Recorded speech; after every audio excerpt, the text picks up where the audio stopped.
नमस्कार बच्चों। तो आज हम गुणनखंड और गुणांक के बारे में पढ़ेंगे। गणित का टॉपिक है। और तो यहाँ पर क्या है, इसको पढ़ने से पहले हम क्या है, गुणनखंड और गुणांक क्या होता है इसको समझ लेते हैं। इसके बाद इनसे संबंधित जो भी प्रश्न होंगे उनको करेंगे। ठीक है। तो पहले यदि हम यहाँ पर देखें कि गुणनखंड क्या होते हैं, यहाँ पर गुणनखंड या फैक्टर। ठीक है। गुणनखंड या फैक्टर क्या होते हैं? तो गुणनखंड मतलब ऐसी संख्याएं जो कि दी गई संख्या को पूर्णतः विभाजित करें, पूर्णतः डिवाइड करें, ऐसी संख्याओं को हम क्या कहते हैं, गुणनखंड कहते हैं या फैक्टर कहते हैं। ठीक है।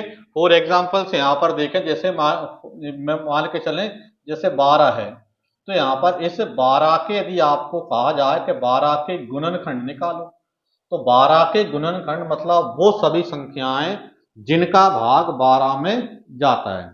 ठीक है।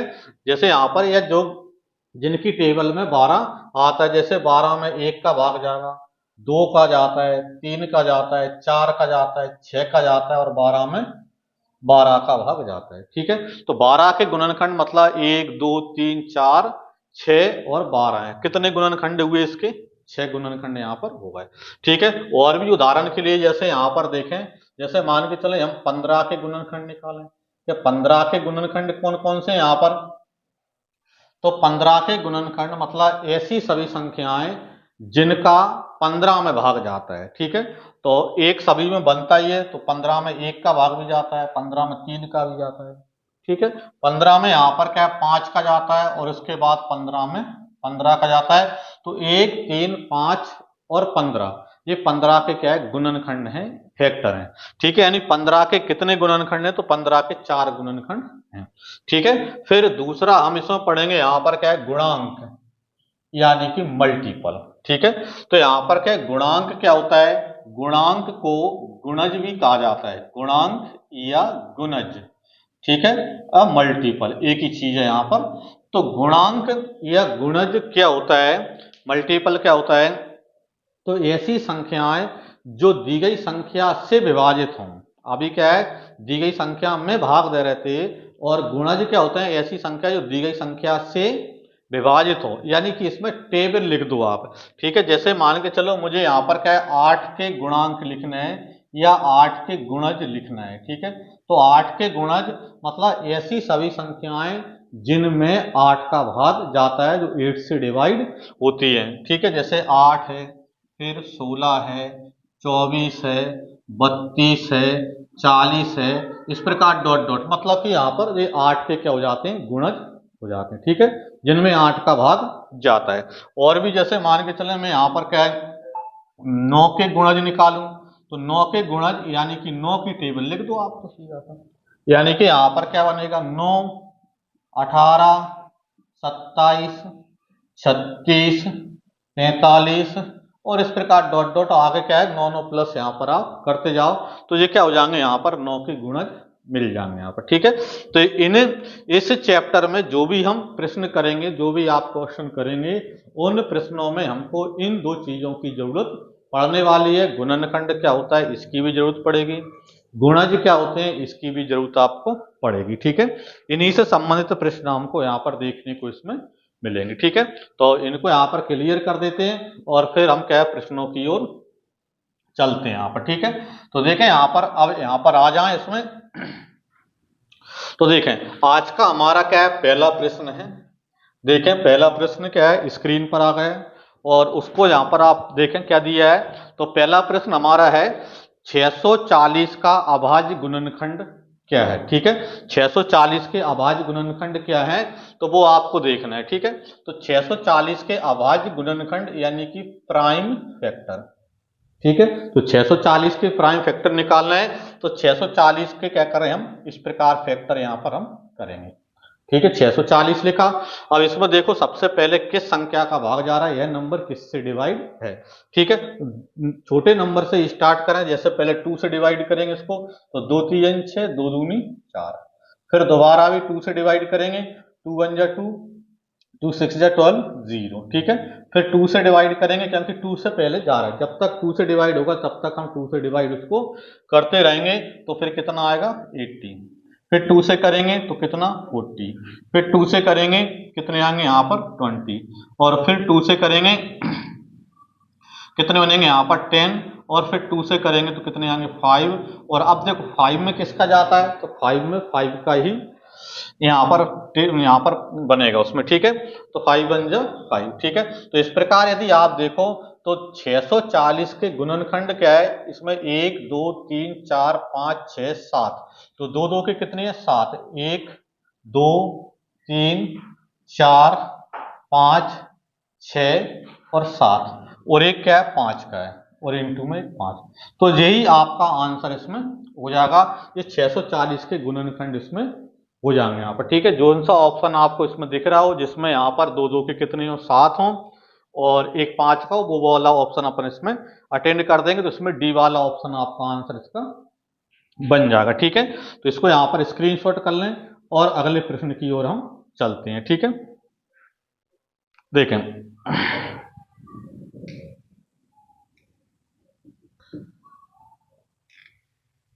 देखें अगला प्रश्न हमारा है 7 के प्रथम 7 गुणजों का योग क्या होगा, ठीक है। प्रश्न नंबर दूसरा है 7 के प्रथम 7 गुणजों का योग, ठीक है।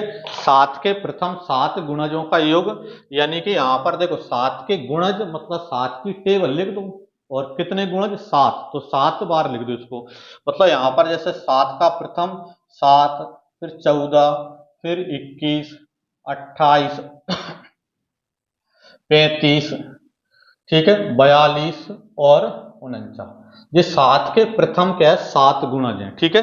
1 2 3 4 5 6 7, अभी मैंने बताया था कि गुणज मतलब उस नंबर की आप टेबल लिख दो। अब 7 गुणज बोल रहा है तो 7 बार लिख दो, 10 गुणज बोलता है तो उसको हम 10 बार लिख दो। ये तो गुणज हो गए, लेकिन उसने हमसे क्या बोला है कि 7 के प्रथम क्या है 7 गुणजों का योग निकालना है आपको, और इनका योग निकालना है। तो इसके योग के लिए आपके पास एक फॉर्मूला होता है एस एन बराबर, जब भी इस प्रकार क्रमागत संख्या दे रखी हो किसी के मल्टीपल में गुणज में, तो उनका यदि योग निकालना है तो एस एन बराबर अपने पास फॉर्मूला क्या होता है n/2 और a प्लस में l है, ठीक है। यहां पर n क्या होता है, तो जितने नंबर हैं वो n, मतलब 7 संख्या है तो n की वैल्यू 7/2, a प्लस l, तो a मतलब पहला नंबर और l मतलब लास्ट नंबर, यानी a कितना यहाँ पर 7 और l कितना यहाँ पर 49, ठीक है। यानी कितना बनेगा यहाँ पर आपके पास 7/2, और देखें 49 में 7 प्लस करेंगे तो कितने हो जाएंगे 56 हो जाएंगे, 56 हो जाएंगे, ठीक है। अब ये कट रहा है तो इसको काट दो, यहाँ पर 2 से काटेंगे, 2 7 2 दूनी 4 2 8 16, तो आपका कितना बचा यहाँ पर 7 × 28, तो 28 का गुणा करें 7 में कितना आता है 7 × 2 56, 5 7 दूनी 14 और 5 19, यानी कितना हो जाएगा यहाँ पर 196, यानी 7 14 21 28 35 42, इन सभी को यदि आप प्लस करोगे तो आपका आंसर कितना जाएगा 196 जाएगा, इन सभी को यदि आप जोड़ते हो तो, ठीक है। तो आप इसका स्क्रीनशॉट कर लें और फिर अगले प्रश्न यानी प्रश्न नंबर 3 पर हम चलते हैं यहाँ पर, ठीक है। नोट कर लें पहले आप इसको, प्रश्न नंबर 3 पर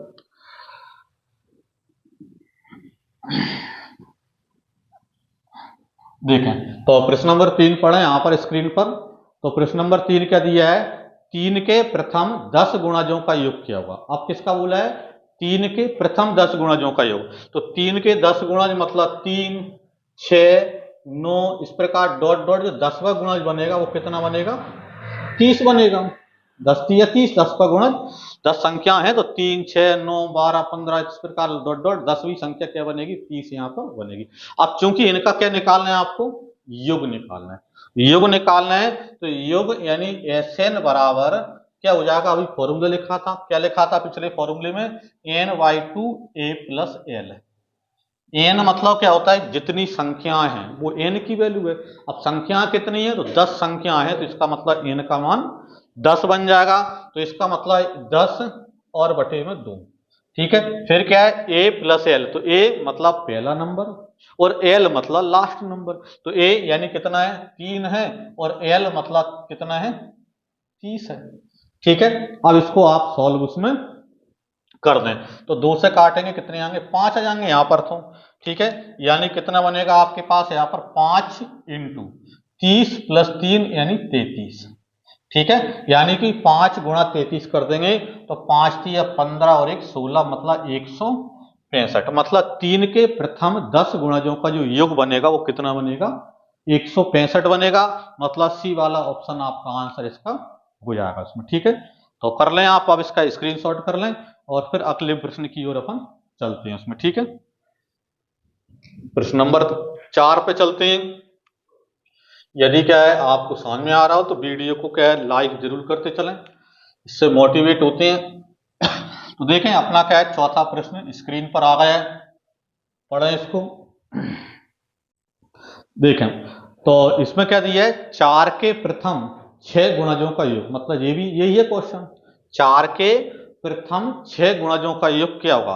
और 4 के प्रथम 6 गुणजों का योग यानी इसका मतलब ये है कि 4 8 12 इस प्रकार डॉट डॉट 6 चौक 24, मतलब लास्ट वाला नंबर 24 बनेगा। 4 के गुणज मतलब यहाँ पर क्या है 4 की टेबल पढ़ दो, यहाँ पर 6 बार तो 6 बार तक उसको लिख देंगे। अब इनका योग निकालेंगे तो एस एन मतलब एन तो कितना है 6/2, ए मतलब पहला नंबर और एल मतलब लास्ट नंबर यानी 24, ठीक है। अब तो समझ में आ गया होगा, 2 से काटेंगे 2 3 6 तो 3 इंटू 24 प्लस 4 यानी कि 28, यानी 28 थी कितने हो जाएंगे 84। यानी इसका मतलब ये है कि यहाँ पर ए वाला ऑप्शन आपका आंसर इसका बन जाएगा इसमें। तो ए वाला ऑप्शन पे आप इसमें मार्क उसमें कर लें यहाँ पर, ठीक है। तो ये अपना चौथा प्रश्न अपना हो जाता है यहाँ पर, ठीक है। अब अगले प्रश्न पर चलें, इसका स्क्रीनशॉट कर लें। देखें तो प्रश्न नंबर यहाँ पर क्या है 5 पर आ जाते हैं। तो प्रश्न नंबर 5 स्क्रीन पर आ गया, उसको पढ़ा पहले। देखो प्रश्न नंबर 5 क्या है, 45 का अभाज्य गुणनखंड क्या है। ऑप्शन दे रखे हैं उनमें से आपको निकालना है। तो 45 के अभाज्य गुणनखंड क्या है, ठीक है। तो ऐसा पहला प्रश्न भी हमने किया था उसी प्रकार है। तो 45 के अभाज्य गुणनखंड आपको निकालना है, तो इसका मतलब क्या है कि 45 लिखो और इसके इस प्रकार क्या करोगे आप फैक्टर करोगे, ठीक है। अब देखें यहां पर यदि आप देखो तो 45 में किसका भाग जा रहा है, तो 2 का भाग तो नहीं जा रहा, क्योंकि 2 का भाग कब जाता है, जब लास्ट में 0 हो 2 हो 4 6 8 हो, कोई भी इवन डिजिट हो, लास्ट में कोई सम अंक होता है तो 2 का भाग जाता है। तो इसके लास्ट में 5 है, इसका मतलब इसमें 2 का भाग नहीं जाएगा। अब किसका देखना है, 3 का भाग देकर देखेंगे। तो 3 का भाग इसमें चला जाएगा, 3 का देते हैं 3 एकम 3 एक बचा और 3 5 15, ठीक है। फिर दोबारा 15 है तो 15 में फिर 3 का देंगे 3 5 15 और फिर 5 में तो 5 एकम 5। तो ये क्या 45 के अभाज्य गुणनखंड क्या बने 3 इंटू 3 इंटू 5। अब चूंकि ऑप्शन में आपको पावर में दे रखा है, तो ऑप्शन में पावर में दे रखा है तो इसका मतलब क्या है कि 3 इंटू 3 है, तो इसको आप क्या लिख सकते हो 3 का स्क्वायर और इंटू 5, यहाँ पर इस प्रकार भी लिख सकते हो 3 का स्क्वायर इंटू 5, यानी कि बी वाला ऑप्शन आपका आंसर इसका बन जाएगा उसमें, ठीक है। तो इस प्रकार यहाँ पर अपना क्या है अगला प्रश्न यानी कि 5वां हो जाता है कि 45 के अभाज्य गुणनखंड क्या होगा, तो 3 का स्क्वायर इंटू 5 अपना आंसर इसका बन जाएगा, ठीक है। ऑप्शन बी इसको अटेंड उसमें कर देंगे उसमें, ठीक है। इसको नोट कर लें और अगले प्रश्न पर चलते हैं।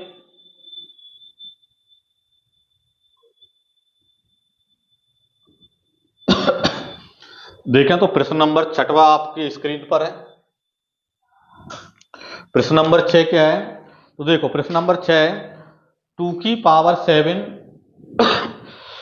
इंटू 5 की पावर 3 इंटू 6 की पावर 6 इंटू 9 की पावर 3 के अभाज्य गुणनखंडों की संख्या बताना है, ठीक है।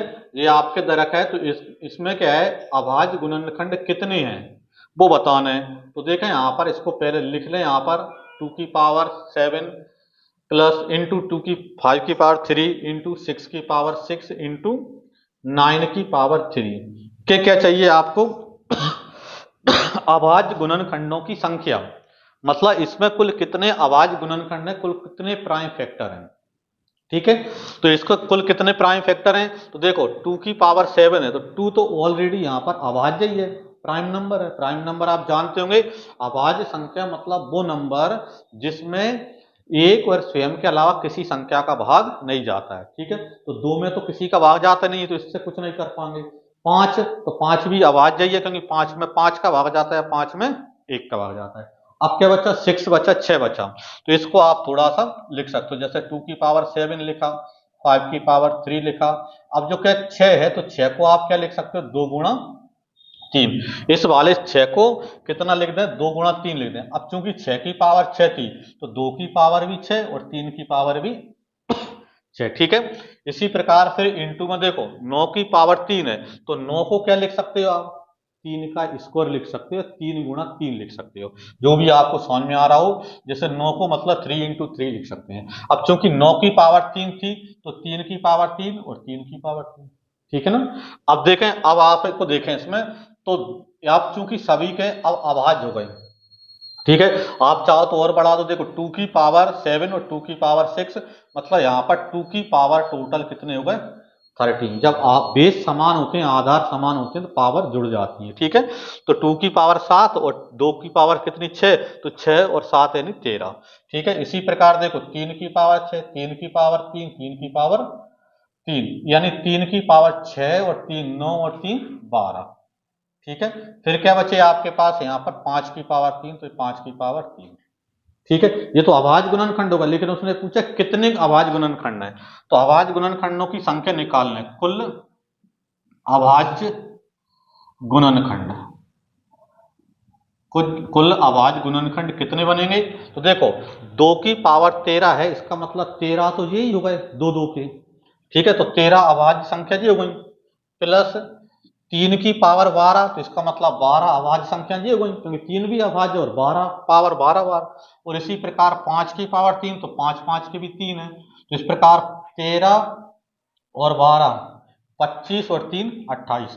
तो इसके कुल कितने अभाज्य गुणनखंड हैं, तो इसमें अभाज्य गुणनखंडों की संख्या है 28, यानी कि ऑप्शन ए आपका आंसर इसका बन जाएगा। ठीक है, अब आप इसको यहाँ पर नोट कर लें यहाँ पर, और फिर अपन अगले प्रश्न पर चलेंगे यहाँ पर। ठीक है, तो इसको अच्छे से यहाँ पर नोट कर लें, और कहीं पर यदि समझना नहीं आ रहा हो तो आप कमेंट बॉक्स में बता दें, तो उसका क्या है, एक अलग से वीडियो बना के हम अपलोड उस पर कर देंगे, या पर्सनली आप फोन पे बात भी कर सकते हैं, जहां पर भी यदि समस्या आपको आती है कहीं पर भी। ठीक है,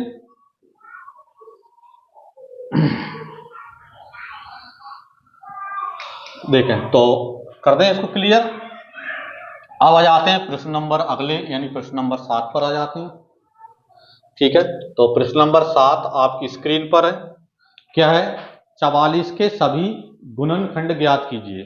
ठीक है, क्या निकालना है अपन को, 44 के सभी गुणनखंड पता करना है कि 44 के सभी गुणनखंड क्या है। तो ये तो मैंने पहले ही डेफिनेशन में ही बताया था कि किसी भी संख्या के गुणनखंड निकालना है। कौन गुणनखंड मतलब उस संख्या में किन किन संख्याओं का भाग जाता है, वही उसके गुणनखंड होते हैं।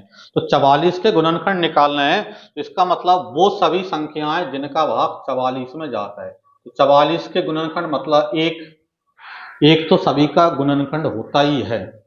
ठीक है, और एक स्वयं संख्या मतलब 44, और एक तो होगा ही, इसके अलावा और देखो, तो 44 में 2 का भाग भी जाता है, तो 2 भी है। 44 में 4, 2 3 का भाग नहीं जाता, क्योंकि 4 और 4 8 होते हैं, और 8 में 3 का भाग नहीं जाता। 44 में 4 का भाग जाता है, 5 का नहीं जाता है, 6 का नहीं जाएगा, ठीक है, 7 का नहीं जाएगा, 8 का भी इसमें नहीं जाएगा। ठीक है, फिर 9 का नहीं जाएगा, 10 का नहीं जाएगा, अब किसका जाएगा, 11 का, 11 चौक 44। फिर उसके बाद इसमें जाता है किसका, 22 का, और फिर 44 का। ठीक है, तो इसका मतलब यहां पर क्या है, 44 के गुणनखंड कौन कौन से हैं, 1 2 4 11 22 और 44। और ये पूछा था कि 44 के सभी गुणनखंड, तो ये अपना आंसर इसमें हो जाएगा जिस भी ऑप्शन में आपको दिख रहा हो। और ऑप्शन कौन सा है, पहला वाला ए वाला ऑप्शन आपका आंसर इसका हो जाएगा उसमें। ठीक है, तो ए वाला ऑप्शन आप इसको लगा लें। ठीक है, कर लें इसको नोट, सरल है प्रश्न, डेफिनेशन थी गुणनखंड की वही है यहाँ पर। ठीक है, गुणनखंड मतलब जिसका 44 के गुणनखंड मतलब 44 में जिन जिन संख्याओं का भाग जाएगा। तो कभी भी गुणनखंड निकालोगे तो एक आएगा, और स्वयं संख्या भी आएगी, और बीच वाले कुछ आप निकाल लिया करो जो भी बने उसमें। ठीक है, फिर हम क्या है, प्रश्न नंबर 7 से अगले प्रश्न, प्रश्न नंबर 8 पर चलते हैं। ठीक है, तो प्रश्न नंबर 8 पर जाएं। स्क्रीन पर क्या है, प्रश्न नंबर 8 लिखा है, उसको पढ़ें। क्या लिखा है, 32 और 36 के उभयनिष्ठ गुणनखंड ज्ञात कीजिए। क्या चाहिए अपन को, 32 और 36 के उभयनिष्ठ गुणनखंड। उभयनिष्ठ गुणनखंड यानी कॉमन फैक्टर। गुणनखंड, उभयनिष्ठ का मतलब होता है कॉमन, और गुणनखंड यानी फैक्टर, यानी कॉमन फैक्टर आपको चाहिए दोनों में हो। तो आपको क्या चाहिए, 32 और 36 के उभयनिष्ठ गुणनखंड चाहिए, तो पहले इनके गुणनखंड निकालना पड़ेंगे आपको। 32 के गुणनखंड निकालना पड़ेंगे और आपको यहां पर 36 के भी गुणनखंड निकालना पड़ेंगे, तब आप इसमें कॉमन निकाल पाओगे। उभयनिष्ठ का मतलब कॉमन, जो दोनों में हो, मतलब ऐसी संख्याएं आपको निकालने हैं जिनका भाग 32 में भी जाता है और जिनका भाग 36 में भी जाता है, वो कॉमन होने चाहिए। तो देखो पहले तो गुणनखंड निकालते हैं, उसके बाद हम उभयनिष्ठ पर जाएंगे, कॉमन पर जाएंगे। तो देखो 32 में किन किन का भाग जाता है, 1, 2, 4, ठीक है, 8, और इसके बाद यहां पर 10, 12, 14, 16, 16 और 32 में 32 के, ये तो 32 के गुणनखंड हो गए। इसी प्रकार 36 के निकालोगे, 36 में 1 का भाग जाता है, 36 में 2 का जाता है, 3 का जाता है, 4 का जाता है, और 36 में 6 का जाता है। उसके बाद 36 में 9 का जाता है, और 12 का जाता है, 18 का जाता है, और 36 में 36 का जाता है। तो ये 36 के गुणनखंड हो गए। अब चूंकि हमसे पूछा क्या है कि उभयनिष्ठ गुणनखंड मतलब कॉमन गुणनखंड, तो हमको चाहिए यहां पर क्या है, कॉमन फैक्टर। ठीक है, क्या चाहिए आपको, कॉमन फैक्टर, मतलब उभयनिष्ठ गुणनखंड मतलब दोनों में हो। अब देखो दोनों में कौन कौन से हैं, तो देखो दोनों में, देखो एक दोनों में है तो एक उभयनिष्ठ हुआ, दो दोनों में है इसका मतलब दो भी उभयनिष्ठ है, चार दोनों में इसका मतलब चार भी उभयनिष्ठ है। इसके बाद देखें यहां पर और क्या कॉमन है यहां पर, अब यहां पर इसके बाद और कुछ कॉमन नहीं है, तो इसका मतलब यह है कि 32 और 36 के उभयनिष्ठ गुणनखंड कौन कौन सी हैं, 1, 2, 4, मतलब ऑप्शन सी आपका आंसर इसका बन जाएगा। ठीक है, उभयनिष्ठ का मतलब कॉमन, जो दोनों में हो।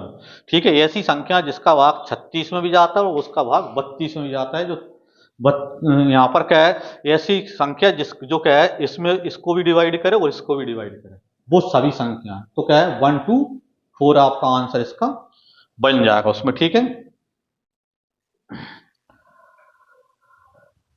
अब देखें यहां पर, तो प्रश्न नंबर अगले पर चलते हैं, इसको स्क्रीनशॉट कर लें। और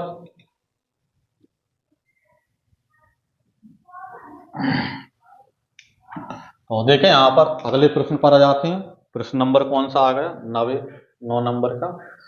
तो प्रश्न नंबर 9 है, अब देखें किसी अभाज्य संख्या में कितने गुणनखंड होते हैं। क्या बोला है, अभाज्य संख्या में कितने गुणनखंड होते हैं। अभाज्य संख्या मतलब प्राइम फैक्टर, कोई भी अभाज्य संख्या हो तो अभाज्य संख्या के में दो गुणनखंड होते हैं सदैव। ठीक है, किसी भी, कितनी भी छोटी या कितनी भी बड़ी अभाज्य संख्या, उसके कुल कितने गुणनखंड होते हैं, दो। एक कौन कौन से होते हैं, जैसे उदाहरण के लिए मान के चलना 13 एक अभाज्य संख्या है, तो इसके गुणनखंड तो 1 बनेगा और सेम 13 बनेगा। कुछ भी ले लो, जैसे 17 है तो 17 के गुणनखंड मतलब ऐसी संख्या जिनका 17 में भाग जाता है, तो 1 और सेम 17। तो कोई भी अभाज्य संख्या लोगे, प्राइम नंबर लोगे, तो उसका जो गुणनखंड बनेंगे, वो अभाज्य गुणनखंड बनेंगे, वो कितने बनेंगे, सदैव दो ही बनेंगे, 1 और 2। ठीक है, तो कितने गुणनखंड इसके, दो बनेंगे किसी भी अभाज्य संख्या के गुणनखंड। ठीक है, तो दो आपका आंसर हो जाएगा, मतलब ऑप्शन सी आप इसको अटेंड उसमें कर देंगे। ठीक है, तो समझ में आ गया होगा आपको। ठीक है, फिर अब आ जाए यहां पर अगले प्रश्न, यानी प्रश्न नंबर 10 पर आ जाते हैं। ठीक है, तो देखें यहां पर प्रश्न नंबर 10 स्क्रीन पर। अब इसमें दिया है, निम्न में से कौन 4 और 6 दोनों का गुणज है। ये निम्न में से कौन सी संख्या है जो 4 और 6 दोनों का गुणज है। तो 4 व 6 दोनों का गुणज है, मतलब ऐसी संख्या जिसमें 4 का भाग भी जा रहा हो और 6 का भाग भी जा रहा हो। ठीक है, तो ऐसी संख्या दी आप देखो 4 और 6 का भाग जाने वाली, तो क्या है, पहला ये ऑप्शन 48। 48 में 4 का भाग भी चला जाता है और 48 में 6 का भाग भी चला जाता है, यानी इसका आंसर आपका ऑप्शन ए, यानी क्या हो जाएगा, 48 आपका आंसर इसका बन जाएगा। ठीक है, जैसे 16 है तो 16 में 4 का जाता है लेकिन 6 का नहीं जाता। 40 है तो 40 में 6 का जा रहा है, लेकिन 4 का जा रहा है, लेकिन 6 का नहीं जा रहा है। 54 है तो 54 में यहाँ पर 6 का जा रहा है, लेकिन 4 का नहीं जा रहा। तो यहाँ पर क्या, कौन सा, यहाँ पर 4 और 6 दोनों का गुणज कौन सा है, 48 है। 48 में 4 का भाग भी जाता है और 48 में 6 का भाग भी जाता है। ठीक है, तो इस प्रकार आप इसका क्या स्क्रीनशॉट कर लें, और यदि आपको क्या वीडियो पसंद आई हो तो अपने सभी दोस्तों को क्या शेयर कीजिए, और यदि आपने चैनल को सब्सक्राइब नहीं किया हो तो प्लीज़ चैनल को सब्सक्राइब जरूर कर लें। हम ऐसी ही महत्वपूर्ण वीडियो अपने चैनल पर अपलोड करते रहते हैं। जय हिंद, जय भारत, धन्यवाद।